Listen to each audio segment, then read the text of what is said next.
Carroll. She's the program manager of the Park NAGPRA program.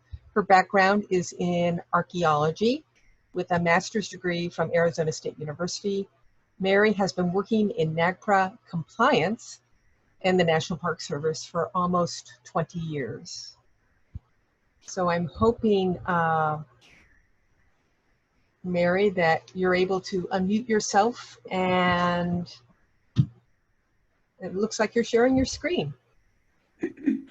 Right, I lost the unmute, but I think, can you hear me now? It's a little faint, but it's okay. All right, I'll try to speak up a little bit and try to get this slideshow. Thank you, Julie and Sarah, and yeah, that was really like a perfect segue into the Park NAGPRA program.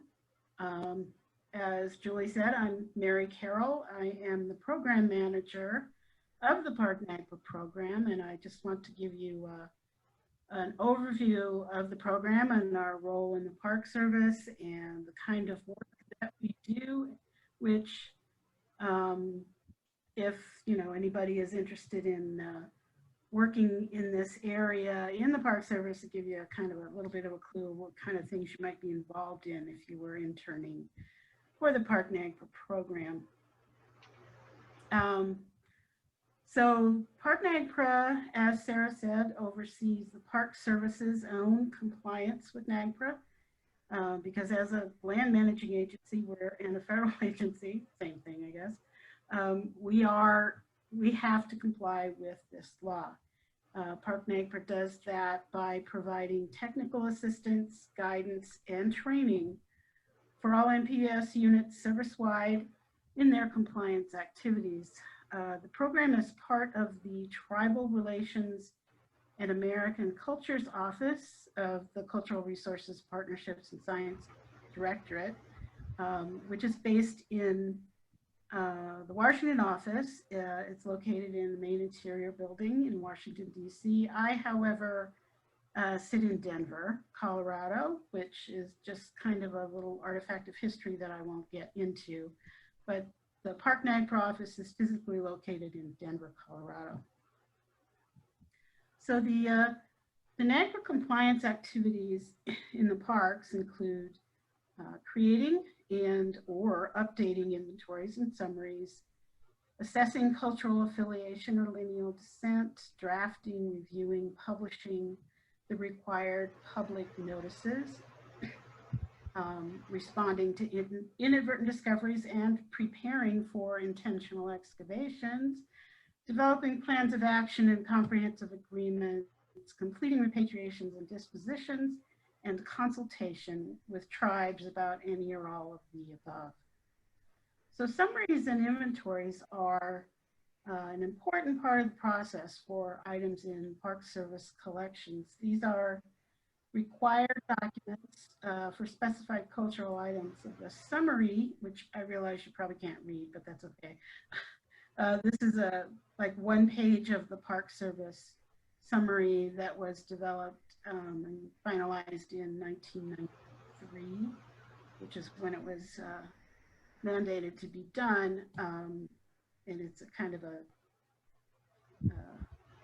tool for moving on. It's not the be all end all. Anyway, the summary covers unassociated funerary objects, sacred objects, and objects of cultural patrimony.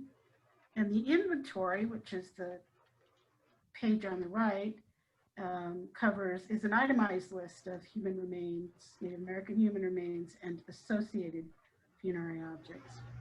So part of the process associated with completing the inventories and summaries is the requirement for public notification of the determinations made under NAGPRA. As Sarah mentioned, notices must be published in the Federal Register. For inventories, it's called a Notice of Inventory Completion.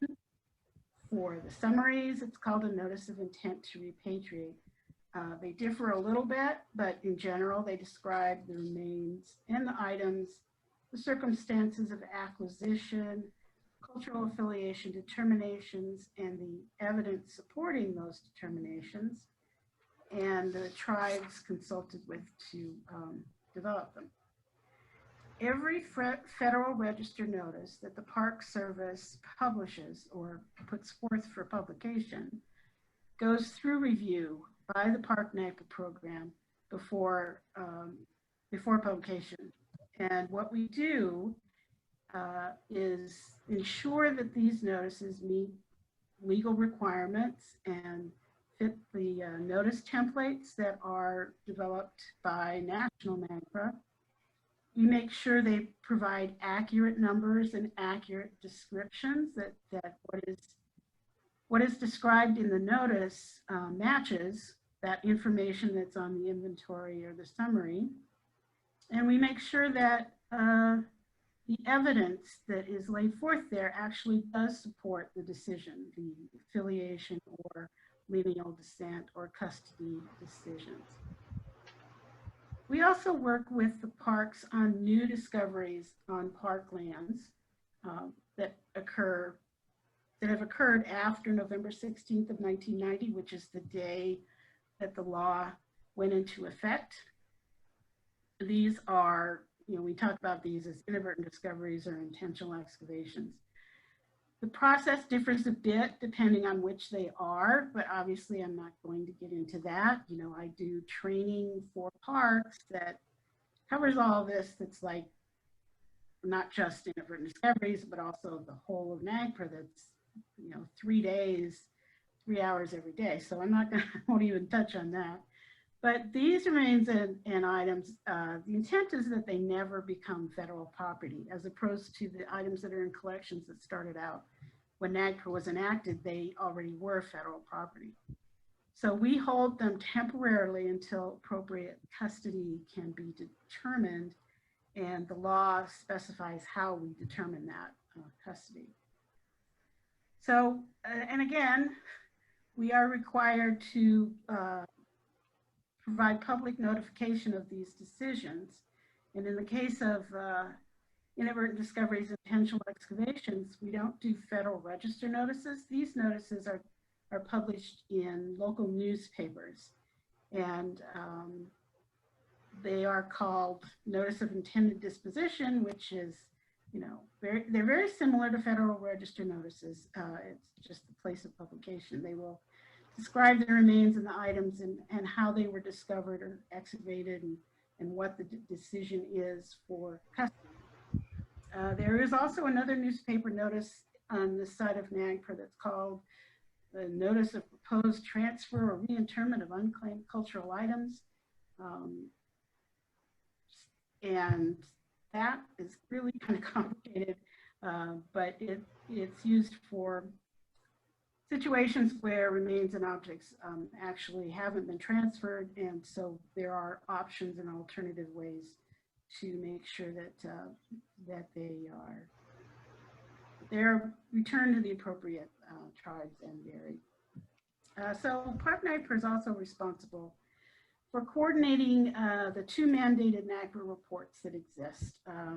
These are required annually. First of all, Department of Interior agencies are required to report completed repatriations of human remains and associated funerary objects in collections to National NAGPRA every year. And for new discoveries, once remains and items meet the criteria to be considered unclaimed, they must be reported to National NAGPRA within 1 year of that date. So we do an annual service-wide compilation and submission of these 2 reports, and it's coordinated by my office in cooperation with regional NAGPRA coordinators.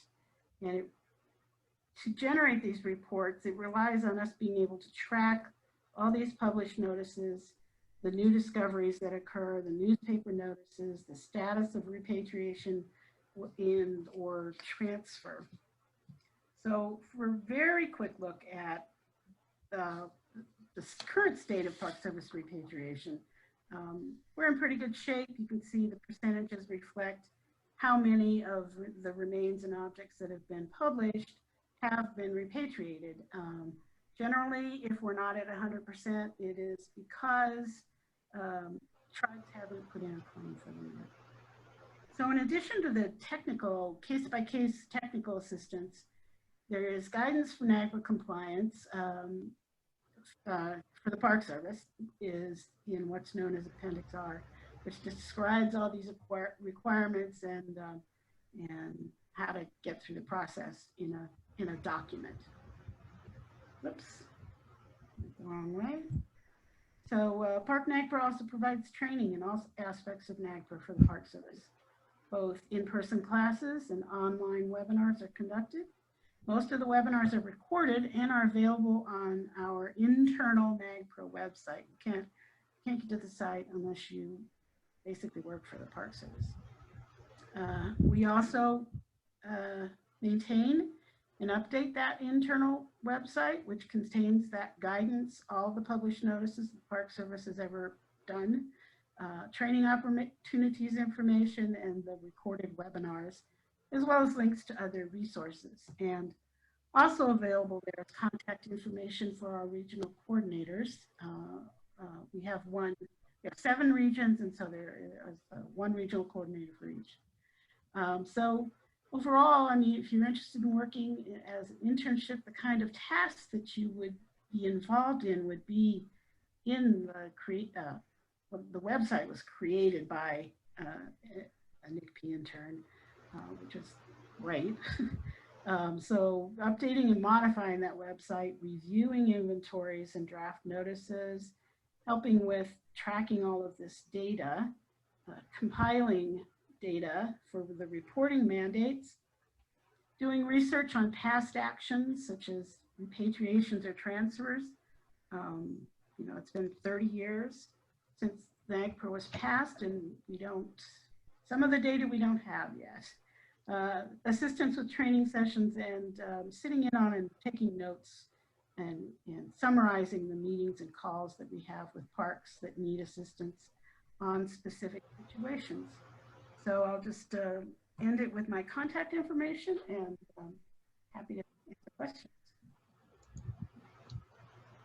All right. Thank you, Mary.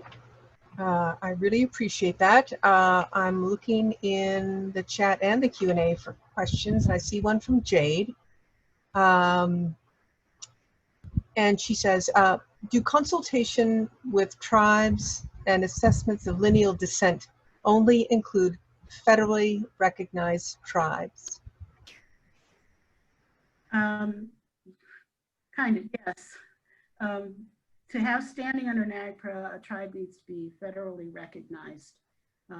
So consultation is a government-to-government basis with federally recognized tribes. There is nothing that prohibits us with talking with Indian groups that are not federally recognized, but they don't technically legally have any standing under NAGPRA. We can't repatriate to them. In terms of lineal descendants, they actually don't have to be members of a federally recognized tribe, because that's more a family relationship, the lineal descent. Generally, yes, must be federally recognized. So just to clarify, Mary, there are lineal descendants, and then there are tribes. And there is a distinction between the two. Is that what I heard? Maybe I'm not hearing you right. Yeah, NAGPRA has repatriation is based on either lineal descent or cultural affiliation. And lineal descent, I'm simplifying a little bit because once you get into the inadvertent discoveries, it expands a little bit, but it's still relating to the tribes. Anyway, lineal descendants are defined very specifically under the law as individuals who can trace their ancestry directly back to the individual whose remains or objects are being claimed or considered. So they basically would need to be able to identify and name that person. And then that's actually pretty rare. I'd say 95, 98% is with federally recognized tribes based on cultural affiliation. I see. And so another question, follow-up from Jade. What constitutes lineal descent? Is it based on geographic and or biological factors? And also is that specified in the law, or has that been interpreted and defined later? No, it is specified in the law. It's very narrowly defined. Essentially, I don't want to just biology, but it's basically a family relationship. Like I said, it's an individual who can trace their ancestry directly back to the person whose remains or objects are being claimed. Geography doesn't really come into it. Yeah, okay.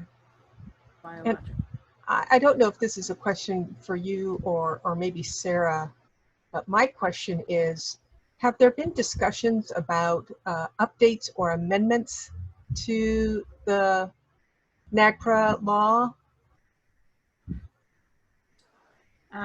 Well, there was one that has to do with the definition.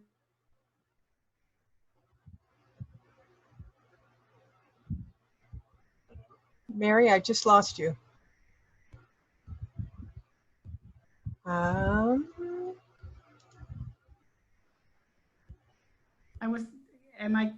Mary, you just cut out. So. This is Paloma. I can hear her and you, Julie. Oh, okay. Maybe it was something on my end. I'm sorry. It's okay. Just want to let you know. Thanks. Okay, so there was one amendment that was in the works, but it was a little complicated. It had to do with the definition of Native American. It did not happen. I know the solicitor's office is reviewing the regulations for updates. That has not, the proposed rule on that, as far as I know, hasn't been published yet. So, but there have been some changes, a few changes to the regulations, and Sarah may be better positioned to talk about that if people want details. There have been some technical updates and some new sections that were not completed when the law went into effect. Things like that. Yeah, this is Sarah. Thanks, Mary. And yeah, so NAGPRA, the law has not been amended since 1990. There's been quite a number of congressional hearings on potential amendments to the law, and those are actually all linked on our website. So if anyone's interested in the history of the law, they can go there and see all of those chronologically.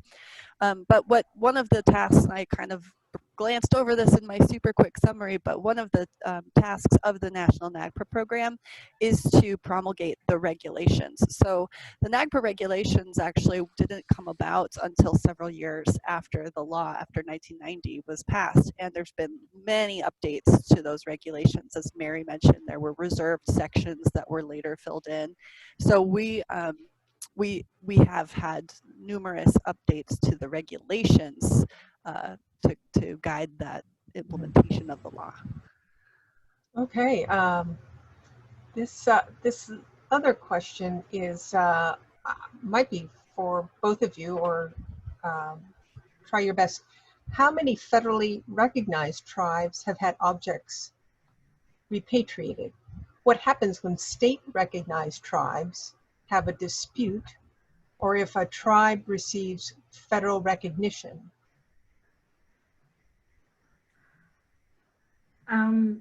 Probably a question better for Sarah, but I will mention that when a tribe is newly recognized, we are required to, we have a time frame and a process for consulting with that tribe about inventories and summaries that they may be affiliated with.